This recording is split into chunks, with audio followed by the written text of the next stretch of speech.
এই ভিডিওতে বোঝার চেষ্টা করি যে সোনার উপর বাড়তেছে কেন? আপনার কি এই সময় কেনা উচিত হবে?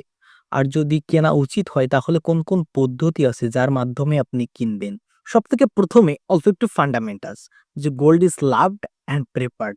কারণ for the longest time in world history যখন মুদ্রা শুরু হয়েছিল, তখন ওই মুদ্রার পিছে সোনা ছিল, গোল্ড ছিল। ফর এক্সাম্পল যদি কাগজের পাতা যাতে $১০০ লেখা আছে সেটা তো আসলেই কাগজের পাতা, তাই না? কিন্তু সায়েন্টিফিক লজিক এটা বলে যে আমি $১০০ কাগজের পাতার পরিবর্তে আমি $১০০ সোনা তার কাছে জমাকৃত রাখলাম। সেটা একটা ব্যাংক হতে পারে, একটা লেনদেন ধাপ হতে পারে বা সরকারি সুরক্ষার কিছু। ভারতে যখন আমরা টাকার নোটে আরবিআই গভর্নর স্বাক্ষরের উপরে পড়ি যে I promise to pay the bearer A some of x rupees, ওটা এক ধরনের প্রতিজ্ঞা যে এই মানুষ এতটা পরিমাণের কিছু আমার কাছে রেখেছে। এখন ওটা ১৯৭০ পর্যন্ত চলতে এসেছে। যতটা পৃথিবীতে মুদ্রা ছিল অতটাই সোনা ছিল। And that become the historical reason. হয় সোনা মানুষজনদের ভালো লাগতো যদি ওটা মুদ্রাকে অ্যাকোয়ার না করতে পারত। যদি আপনার কাছে সোনা আছে তাহলে আপনি মুদ্রার সঙ্গে পরিবর্তন করতে পারবেন। আর যদি আপনার কাছে মুদ্রা আছে তাহলে আপনি সোনার সঙ্গে পরিবর্তন করতে পারবেন। ১৯৭১ এ এই বন্ধন যেটা আছে এটা একভাবে ব্রেক হয়ে গেছে।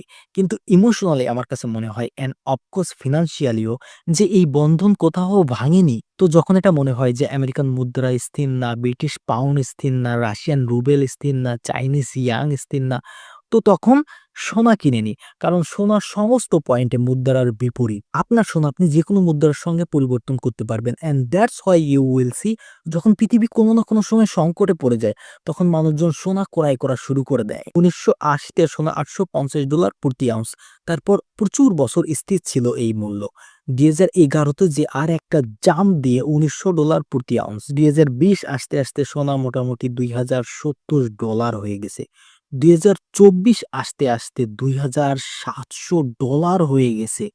আর আজ এখন সোনার আউন্স $৩৬৫০ হয়ে গেছে।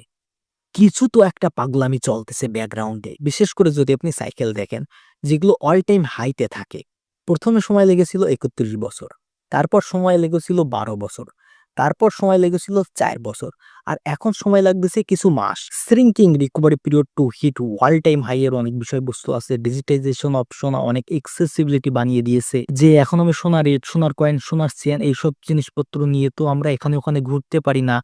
আলমারিতে লোকারে বেশি পরিমাণ রাখতে পারি না। You can buy digital gold whenever you want and sell it whenever you want. That's number 1. Number ২ সরকার, বিশেষ করে আমেরিকার। কারণ ও সবথেকে বড় মাল এই জিনিসের।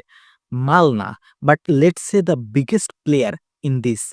ও নিজের ইচ্ছা খুশি মতন মুদ্রা প্রিন্ট করতে পারে। If you think about it the US ডেপ্ট, মানে আমেরিকা কতটা লোন নিয়েছে।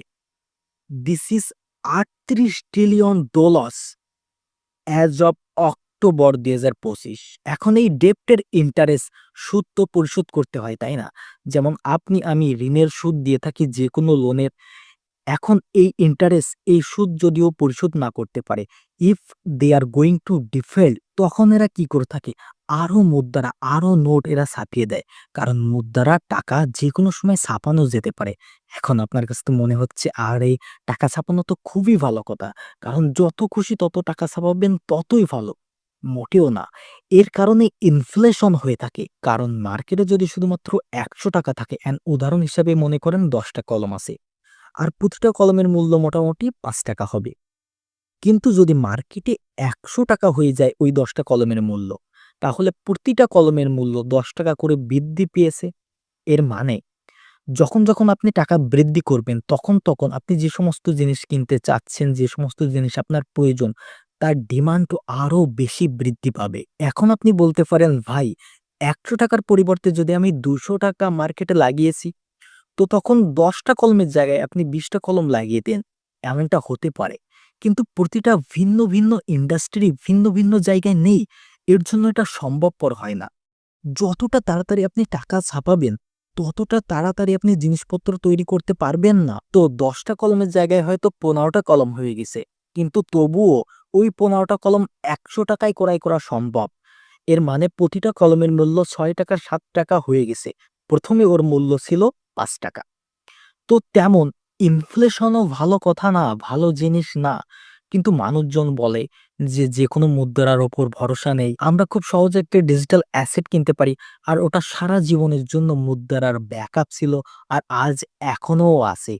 আর ওটা স্ক্যার্স ছিল। এট উইল প্রডিউস করা যেতে পারে না। কারণ gold of course has to be mined. তো তারপর it can be a valuable backup asset and that is what we are witnessing right now. আর তারপর চলে আসে রূপো। পিছনে দৌড়াতে, দৌড়াতে ছোট ভাই ২০২০-এ রূপো মোটামুটি ৪০,৫০০ টাকা প্রতি কেজি ছিল। ১ বছরেই বৃদ্ধি পেয়ে ৬৫,৪০০ টাকা হয়ে গেছে। আর আজ এখন আমি যেমনটা আপনাদের ১ম এ দেখালাম ১,৬৪,০০০ টাকা কেজি হয়ে গেছে। মানে ৫ বছরে ৪ গুণ বৃদ্ধি পেয়েছে। এতটা তো স্টক মার্কেট বা সবথেকে ভালো স্টক এমন রিটার্নস দেয়নি। কেন দেয়নি? কারণ রূপো use in industrial production has increase a lot. ১০ বছর আগে রূপোর contribution to industrial production was about ৪৫%। Today it is in the range of ৬০ বা ৬৫%।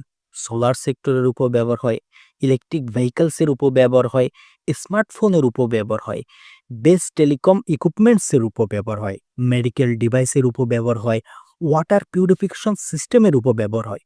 তো যখন সমস্ত ইন্ডাস্ট্রিজ আলাদের ম্যানুফ্যাকচারিং এর উপর দরকার, প্রয়োজন, তো তখন মূল্য তো বৃদ্ধি পাবেই, এটা তো স্বাভাবিক। দেন ইরেসপেক্টিভ অফ কস্ট ওনাদের লাগবে। ওনারা এই রূপকে রিপ্লেস করতে পারবে না। ওনারা কখনো এরকম বলতে পারবে না যে, "আরে মূল্য বেড়ে গেছে, এখন দামি হয়ে গেছে, এখন আর আমরা কিনবো না।" ওদের বাধ্যতামূলক লাগবে, তো they have to use it. তো একটা মূল্য ইন ইলাস্টিসিটি চলে আসে যে, যেকোনো দাম হবে রূপোর আর আমাদের ওই দামে ওই রূপোকে কিনতেই হবে। And that is a big factor for driving up the price because if the demand of silver